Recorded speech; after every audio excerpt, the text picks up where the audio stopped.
What is happening, everybody? This is Ben, probably better known as Somebody Like You, and what we're going to be talking about today is spiritual awakenings. How I went through mine, how I'm still managing to go through mine, and some things I've learned along the way that might help with your journey too. So buckle up, because today we're talking about spiritual awakenings. First things first, what the heck is a spiritual awakening, and how do I know if I'm going through it? Well, that answer might be a little bit more clear than you might think, because just simply by logging into YouTube and searching for spiritual awakenings, or the algorithm that got you here, shows you that you're already being inquisitive about the whole process, which is the first step to your spiritual awakening.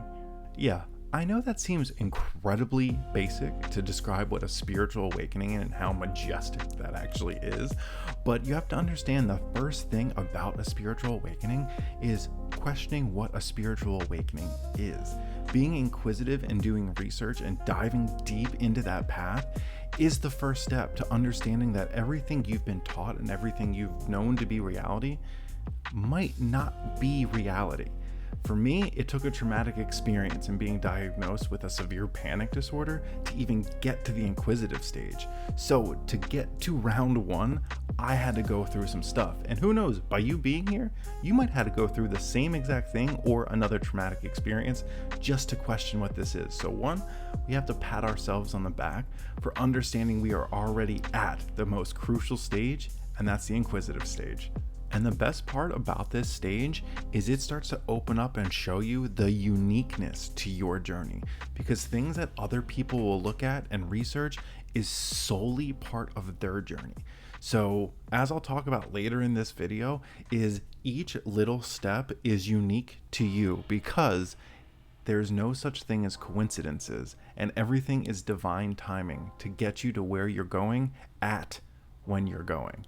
Let's look at it this way. Have you gone through things in your life and you've heard that famous phrase of you're not the only one to go through this, or you're not the first to feel that way? I'm going to have a little bit of a news break here and say, actually, yes, you are. No one on the face of this planet has gone through the exact same set of circumstances as you have, whether that is the trauma you've gone through, the life experiences you've gone through, the way you feel about it, and you combine all of those into your personalized experience. No one has ever walked that mile in your shoes, even if they say they have. And quite honestly, that might be the most important part to realize throughout this entire journey, is that you are so unique that no one else has gone through the same things you have. So as you progress on this spiritual awakening, that is almost the building block to understand that it is okay to feel this way, because this is my journey, no one else's. Part of the spiritual awakening that is unique to me is being diagnosed with that panic disorder.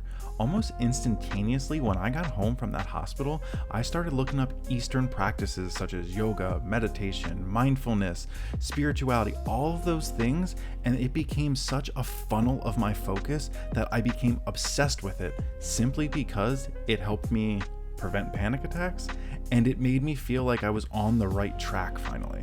And when I say right track, I don't mean as far as society goes or I'm fitting into a group. I mean it felt like I was a puzzle piece being finally put into the right piece of that puzzle, and it almost like clicked in for me. It's really hard to explain, but if you've gone through this experience, you absolutely know what I'm talking about. And through my spiritual awakening, I've actually looked back on my panic disorder as being the best thing to ever happen to me for one reason. It was a thing that literally shook me to get me back on track to pursue my sole purpose, and that is to help people. And that leads me right into the next phase of what have I learned on this spiritual awakening? And the first thing is, there's no such thing as a coincidence, and everything happens for a reason. Realizing that nothing is a coincidence helps you realize that everything comes down to perspective. If you choose to look at life happening to you instead of for you, you're going to start to become a victim of your own life. It's very easy to look at the things that happen in your life and take that victim's role as, why is this happening to me? Why? Instead of looking at it as, what is this trying to teach me? In what direction is this trying to push me? If you can look at every obstacle in your life as a learning lesson, I promise things will start to turn around almost instantaneously. Another major lesson I've learned along the spiritual awakening is there is more than one way to think. You're going to realize that other people share different beliefs, but what it comes down to is intentions. What are people's intentions in the way they are living?